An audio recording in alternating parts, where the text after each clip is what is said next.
Okay, so I'm going to try to make this a very quick one. I have a list of some of the most basic, worst things my mother has done over the course of my life. This isn't even everything, but this is a bunch of stuff that came to me, and I jotted down in a pretty short period of time. So I might be making more list videos to follow as I think of more things, because I keep thinking of more things. So real quick, I'm just going to go down this list, and then I'll be making videos to cover a lot of this in more detail. So again, this is talking about what it's like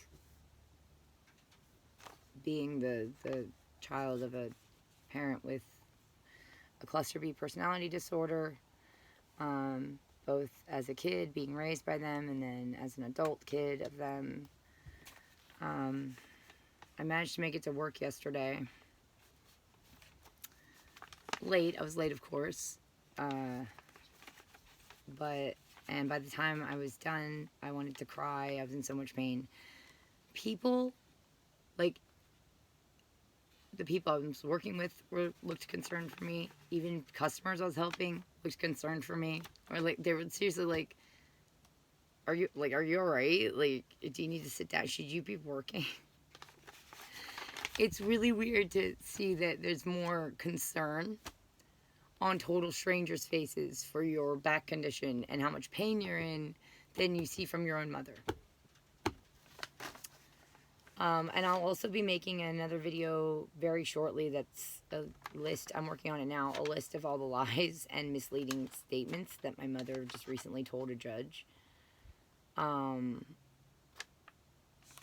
Yeah, and a lot of it I have evidence for. I'm currently gathering evidence for all of this too. One involves she lied about talking to a detective.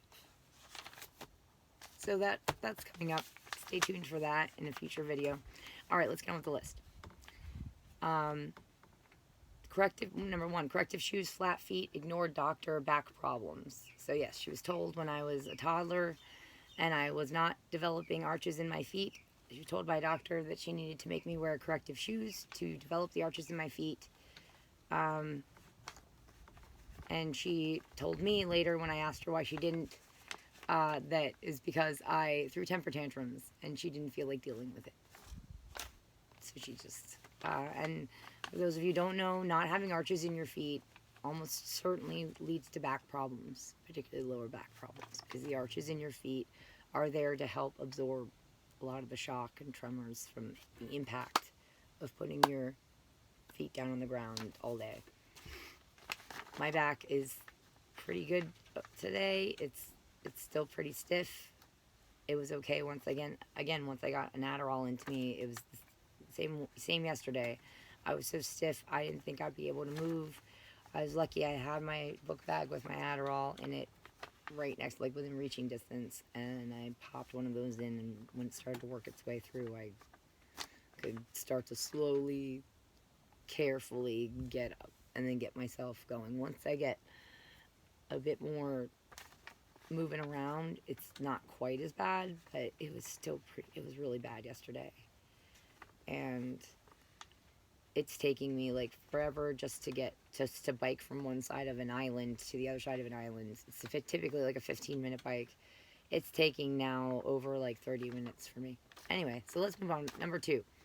So yeah, she didn't make me wear corrective shoes, which was ultimately what was best for my long-term health, physical health, because she didn't feel like dealing with a kid throwing temper tantrums, which is like half the battle, half the gig when it comes to parenting. Like, you're supposed to make the kid do things that they don't want to do for their own good.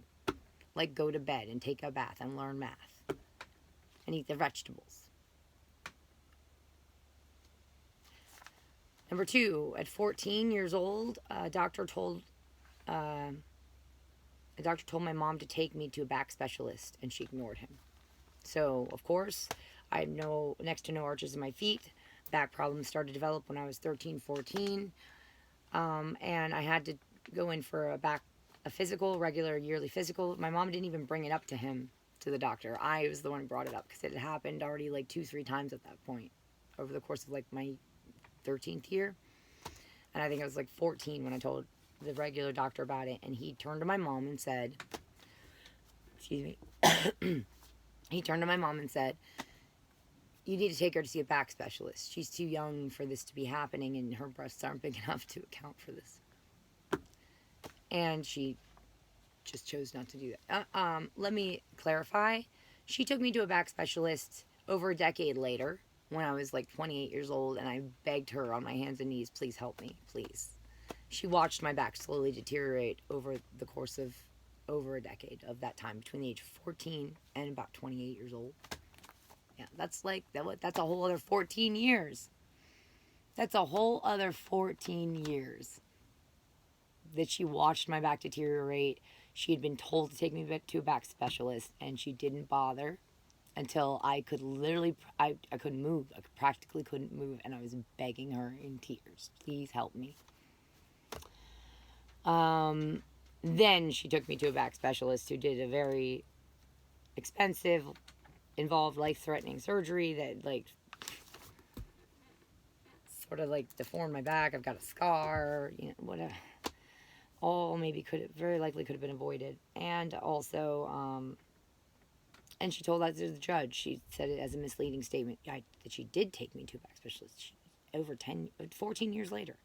14 years later, after I'd lost so much time and so much of my life already laying around unable to move, or in ERs, waiting to be seen in the ER. She watched my back deteriorate for over a decade. That was number 3. Number 4, she made a deal with me to watch Ducky, Adriana, my niece, we call her Ducky, for 3 years.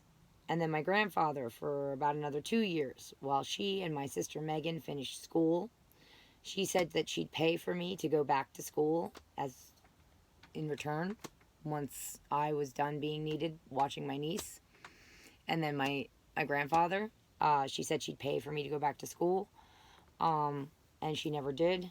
Instead bought herself a house. So I'm going to get in, that's going to be one that's going to have its own video, because there's a lot more detail there and its own very long story. But yeah, she tricked me out of years of my life. Years of my life being a nanny nursemaid, basically, to family members, because she promised that she would pay for me to go back to an accredited school to get my degree. And she never did. And she keeps coming up with excuses why she didn't have to, so on and so forth. Of course. Number 5. At 14, when I was about 14 years old, my mother took me to a psychologist who told her that she was not raising me right. And she ignored him and screamed at me on the way home that she wouldn't listen to him. That's going to be another video, because it deserves its own... I'm going to get into more detail about that. She has 2 degrees. So number 6, my mother has 2 degrees. And only one of her 3 daughters has a degree. My sister Megan, and she got her nurse's degree license by the skin of her teeth. My mother co-owns 2 properties. None of her daughters have any properties. My sisters and I don't own any properties. My mother has a husband who's like a lapdog, just does as he's told. My sisters and I have no husbands. We have no partners. I'd say that the only thing my sisters and I do have, or that my sisters have, that they ever wanted for themselves are their kids, which they can barely take care of on their own without my mother's help. I certainly don't really have anything that I ever wanted for myself. But my mom's got the beautiful house, on an acre of land with an in-ground pool, and the chickens out back, and the trampoline, and it's the most perfectly manicured yard. And her daughters have nothing. Nothing. When you really step back and take an accounting, what does Michelle Phillips-Cottrell have, and what do her daughters have? She has everything, and her daughters actually have nothing. And we live by the grace of her happiness, with her being happy with us. We have a comfortable lifestyle only if we dance the way she wants us to. And for some of us, we can only survive if we dance the way she wants us to. And again, this is how sociopathic mothers set it up for their children from day one. And they don't even necessarily, it's not like they're evil geniuses, this is just the natural patterns and grooves that they fall into. It's just a natural result of a mother raising kids, and she has very little empathy, and she's highly narcissistic, and she has very bad coping mechanisms and very bad methods of validating herself. These are just the natural patterns. Is like they will have everything. Quite often, they'll be good little achievers. They'll be at the top of everything, and their kids will be like, look at their kids' lives, though. If it's just shit and wreckage and trauma, do you really think it's just all the kid's fault? Come on. It's like they raised the kid. Dude, they done fucked up somewhere along the line. Number 7. My mother bullied my stepbrothers out of the family. I'm probably going to be alluding to that in other videos, but I'll probably be giving that its own video too. There was a lot about that. I have 2 stepbrothers. My stepfather, he had them in a previous marriage, and my mother bullied them out of the family over 10 years ago. I mean, she was heinous to them. To the point where her own mother, my grandmother, used to like crack jokes to me whilst we would watch my mom bullying them. In our 20s, like they're my age. We would be in our early 20s. And my grandmother would like crack jokes to me, like, when is the Wicked Witch of the West stepmother act gonna cut? You know, like stuff like that. And I'd be like, yeah, right? This is freaking ridiculous. Anyway, number 8. So yeah, I'm gonna get into that more about my stepbrothers. And I've been trying to raise them. I'm trying to find them. They're twins. They're identical twins, Danny and Alex. And Alex had cancer when he was a kid. And I can find some stuff on Danny, and I can't really find much on Alex at all. So I'm hoping that the cancer didn't resurface, and I'm pretty sure that their own father, my stepdad Joe, has no clue where they are. And anyway, I'll get more into them. Number 8, I just had to report my own molestation from when I was a kid because my mother failed to do so. Not failed, like it wasn't like she tried and failed. It's like she didn't even bother. Friend of the family. Yeah, and she's been lying through her teeth about that. She lied to the judge about a lot of it. Ooh, and I've got some proof from a detective that she lied. Anyway, that's gonna come out.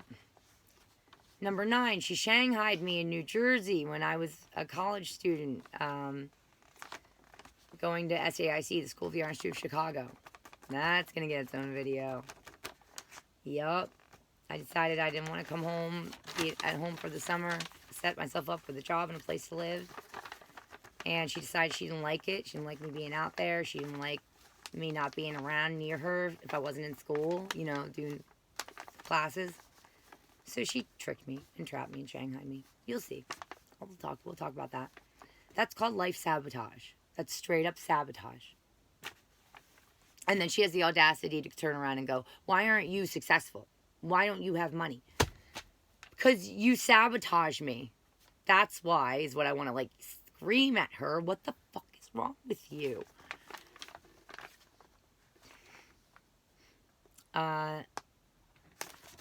There's something I want to add. Sorry, before I forget it.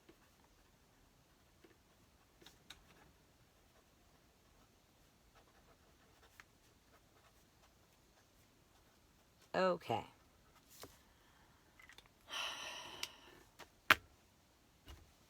Number 9, right? Yeah, we're on number 9. Number 9, my mother, this is definitely going to get its own video. Because this is probably one of the more traumatizing things she's ever done to me. I mean, this is when I really was like, there's no fixing this. She is really beyond help, and she is out of control, and she is sick, and I don't know what to do anymore. And I feel like, what's the point of life if it's just to be like freaking mauled by your own mother? Anyway, number 9, she lied to the police and paramedics to have me put in a hospital because I ended an argument with her, a verbal argument with her, with the words, you can't control me, I'm an adult, and I'm going to do what I want to do, and there's nothing you can do about it. And I also threw in a go F yourself.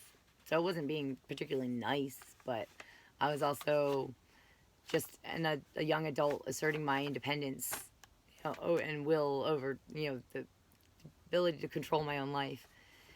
Yeah, and she lied to police and paramedics. She went, oh yeah. Anyway, I'll get that. That's gonna get its own video.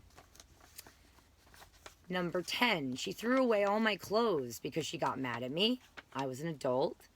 And it was basically because I ended another argument with roughly the same words in the same way. I'm an adult.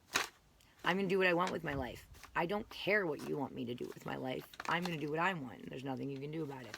Went out, came back, my clothes were all gone. Thrown away. Thrown away, and so I said, you better go get my clothes. I might have said this in another video. You better go get my clothes. That's my property. And to which she said, I can't. They're in the landfill already. I was like, well, you better go swimming in the landfill then, or I'm calling the cops. And then she said, well, then you better go find yourself another place to live. So what choice did I freaking have? She decided she didn't like my wardrobe.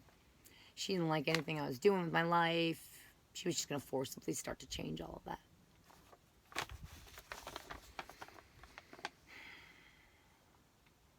Number 11, she stole my stepbrother's property. That's going to be part of my stepbrother's video. She stole their video games and stuff. Again, they were adults. They were working. They spent their paychecks on video games and played them together and stuff. And she hated that. It was like their one coping mechanism. And she hated that. And the way she deals with stuff is she just demands that it stops. And if people don't listen to her, she gets crazy and vicious and violates human rights. Number 12, my mother uses power and controlling other people to validate herself. She models that to kids. She has modeled it to me. She's modeled it to my sisters. I've seen her modeling it to my nieces and nephew. I've seen the results. I've seen my oldest niece, already engaging in these kinds of behaviors with her younger cousins. Which is why I'm very worried for her living with my mother. Number 13, my mother helped my ex get a restraining order against me. Oh, it's going to get its own video. And she violated my freedom of speech. He violated my freedom of speech. Stole the only little bit of justice I had after his vile treatment. My ex has treated me in a vile, vile manner. I mean, he did awful things, and she knew that. She knew that. So the only bit of justice I had for myself was to write I could get for myself, because she wouldn't give me any money to get a lawyer and pursue anything I could pursue against him in court.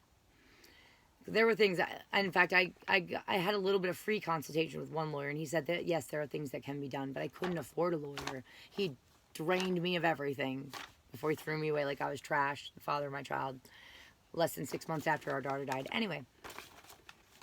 So I made a video, I made a website talking about everything he did, just fact for fact. Here's what he did. Here's what professionals say about it, so on and so forth.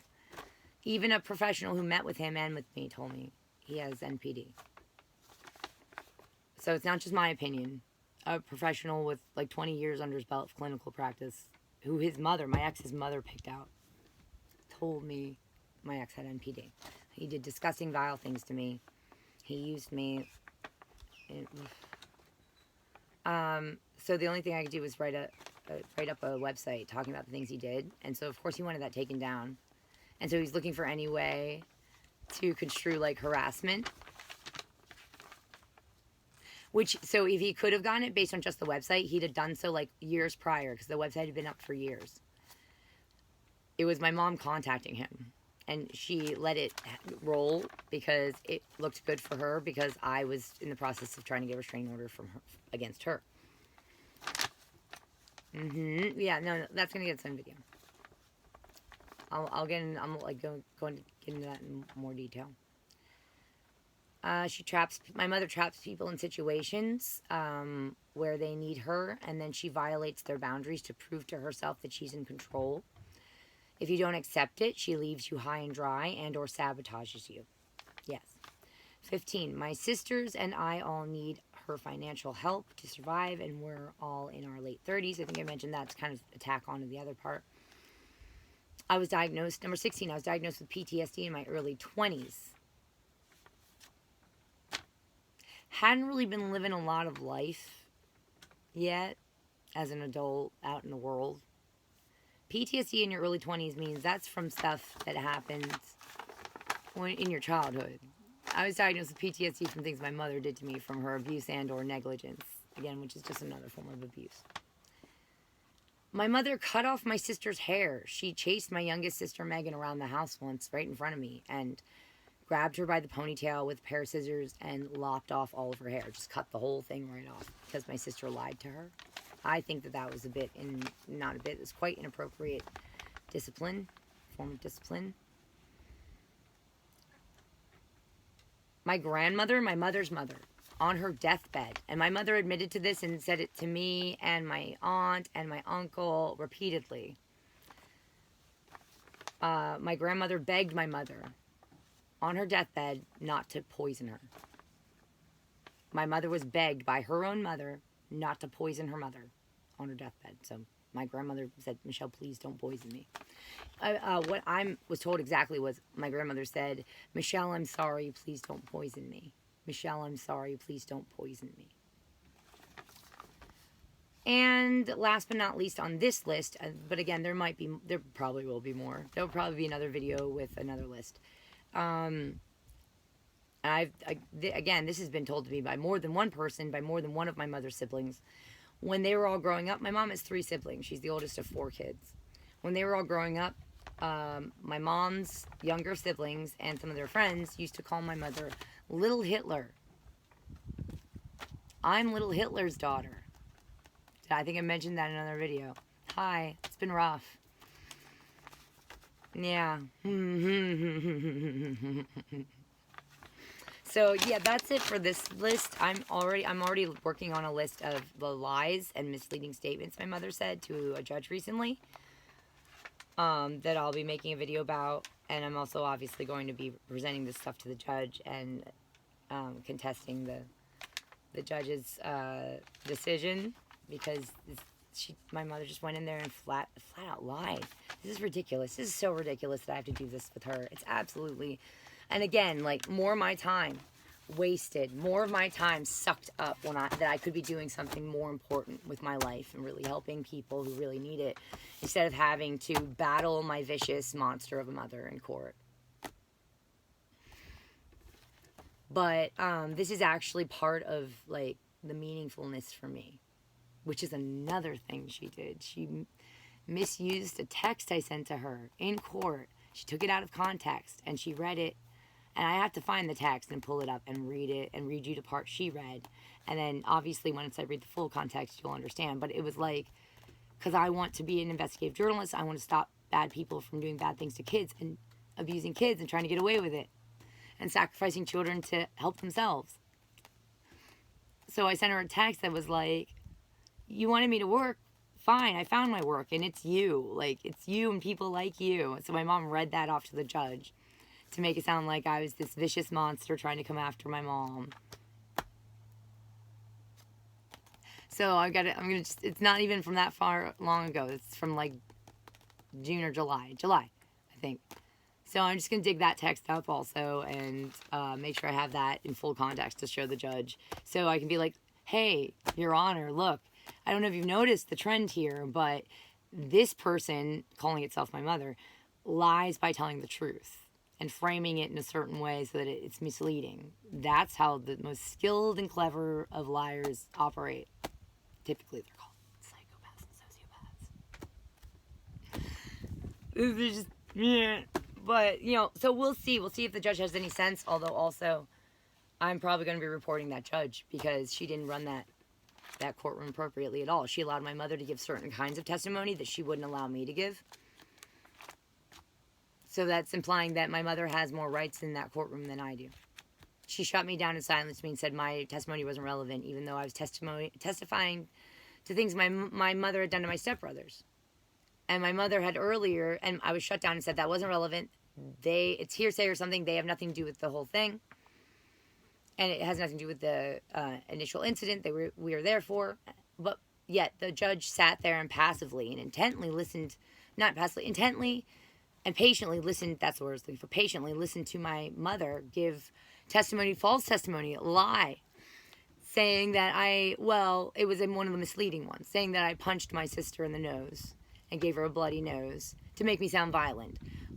What she neglected to tell the judge was that my sister had attacked me first and was in the process of bending my fingers backwards and were about to break them to try and pry my cell phone out of my hands. She was taking it back from me because she gave it to me as a gift years prior, and she was angry with me, and she was doing an Indian grab thing, like, take back, like, gimme. No, it's mine. I gave it to you. I'm taking it back because I'm mad at you. And my mom told the judge, like, as a way of making it sound like I was a lazy leech, and her sister has to pay for her phone bill. My sister, I wanted to scream, my sister pays for your phone bill too, and your husband's phone bill, because my mom and my stepdad are both on, and myself we're all on my sister's family phone plan. My sister gave us all cell phones and put us all on her phone plan.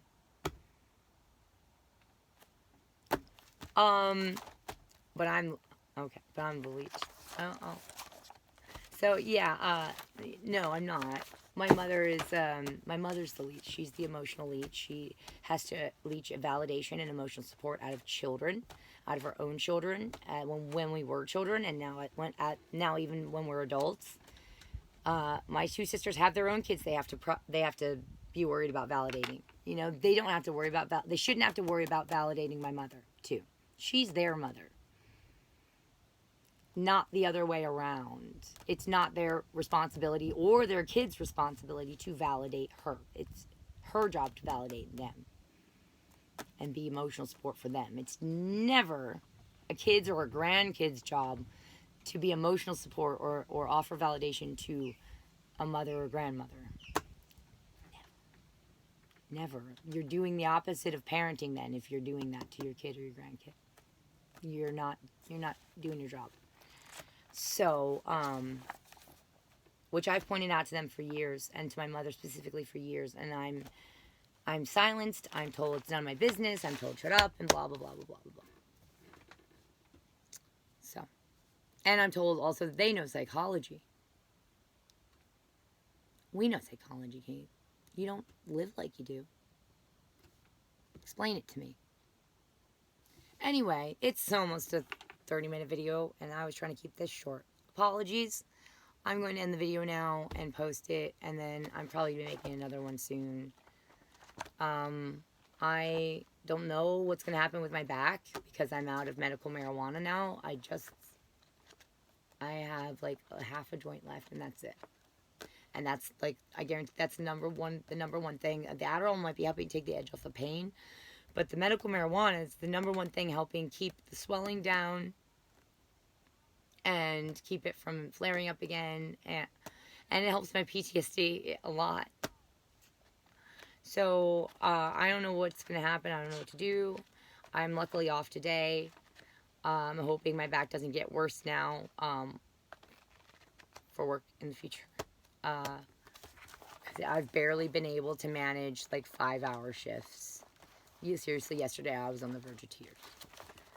And people were like, customers even were like worried for me. Like, no, here, let me get that for you. You don't need to be carrying anything. You don't look like you should be working. Like, yeah, exactly. I shouldn't be. I can't. It causes all these back problems to flare up that it's hard enough for me to just maintain myself so that they don't flare up. It's just chronic. It's like being sentenced to a life of torture. It's what you're sentencing me to a life of torture. The only way I can survive is to work a job that's going to have me in constant pain.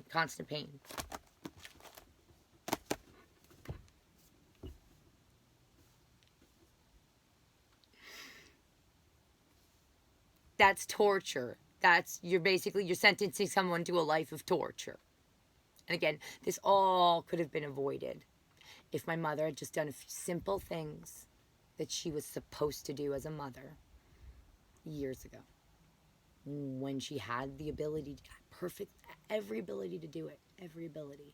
She's a first world country, American, middle class, white woman, citizen. Like, she has access to more resources than most people on the planet. She had every ability to do the things she needed to do. She just didn't freaking feel like it because I'm not, the well-being of her kids and grandkids are not as important to her as her pacifying herself in the moment and feeling good about herself in the moment. So she'll say or do whatever she needs to. All right, it's at 30 minutes now. Okay, now here's the trick. Let's see if I can get up from the sitting position I've been in for a bit to turn this video off. Here we go. Here you go. You guys can have a treat right there. See, I can't even, I have to be, so this is like, I have to live like a turtle too. Everything has to be, if I do anything too quick, it's like really bad pain. Oh, okay. Okay. Did you hear that click? Did anyone hear the click in my back? Yeah. Yeah. A click. I've been hearing it a bit. My mom doesn't hear it because she doesn't pay attention. She didn't care. It's nothing to do to makes her feel good about herself, you know, because she's not a mom. Moms are supposed to be thinking quite often, I'd say at least half the time, about what's best for their kids. No, it's for her, it's always what's best for her. And how can her kids help her get that? So, alright, I'm going to turn this off now. Till next time. Oh, and yeah, if you saw the nervous breakdown videos, I hope you read the description, but yeah. Of course I'm angry at my mom. The judge said this too, that you're very angry with your mom. Miss Phillips is very angry with her. I'm like, yeah, of course I fucking am. Why wouldn't I be? Consider the content of what I'm saying and the things I'm accusing her of doing to me. That doesn't mean I'm dangerous to her. That means, I mean, like, look at the results. Look what she does when somebody says so much as says, I'm going to do what I want with my life and there's nothing you can do about it. She violates their human rights. That's dangerous. Yelling that this person did these things to me and that they owe you because you're angry and you have every right and reason to be angry, that's not dangerous. Not unless I go over and attack her, which I didn't do. I raised my voice because I was angry because she'd done all this stuff to me and because the judge also wasn't listening to me. I was actually I think I was quite a bit more angry at the judge at the time than I was at my mom. I was just yelling at the judge the things my mom had done to me. Well, I was heatedly saying it. I don't say yelling. But because the judge was shutting me down and silencing me and not listening to me. I think it was clear, she'd already decided that my mom had won. By the way, the judge and my mother have the same first name. They're both Michelles. And if you think that judges are above making decisions based on something as stupid and simplistic as that, you'd be wrong. And I can offer you evidence and proof, which I may well do very soon. Maybe I'll just post some links to like other videos talking about corrupt judges. Anyway. Yeah, 33 minutes. I'm signing off. Goodbye.